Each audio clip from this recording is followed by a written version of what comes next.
তো দেখো my dear champs, তোমাদের সামনে যদি এই 7 নম্বরের অ্যানালজিটা চলে আসে, তুমি কিভাবে আনসার করবে? তুমি বলবে স্যার এ তো ভেরি ইজি। স্যার 6 আর 3-এর মধ্যে ডিফারেন্স হয় 3, 3-এর কিউব স্যার 27।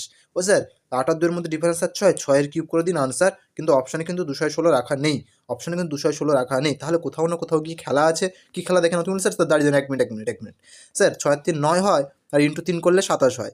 স্যার 8 আর 2 10 হয়, ইন্টু 3 করলে স্যার 30 হয়, কিন্তু অপশানে দেখো তারপর দেখো তুমি বলে স্যার দাঁড়িয়ে যান, এখানে নিশ্চয়ই এদের গ্যাপটা গুণ করেছেন আপনি, তাহলে নিশ্চয়ই 8 আর 2-এর মধ্যে গ্যাপ হচ্ছে 6, 6 10-কে 60 হবে, তাও কিন্তু অপশন নেই। তাহলে অ্যাকচুয়াল লজিকটা কি, তাহলে দেখে নেওয়া যাক। দেখো 6 আর 3 এদের মধ্যে ডিফারেন্সটা কত দেখলাম? 6 আর 3-এর মধ্যে ডিফারেন্স তুমি বললে স্যার 3, তাই তো? মাল্টিপ্লাই 9 করছি কনস্ট্যান্ট, তাই 3 9 27 হয়, দারুণভাবে হয়। 8 আর 2-এর মধ্যে ডিফারেন্স কত? 8 আর 2-এর মধ্যে ডিফারেন্স হচ্ছে আমাদের 6, তাহলে মাল্টিপ্লাই 9 তো কনস্ট্যান্ট, তাহলে 6 9 কত হবে এখানে?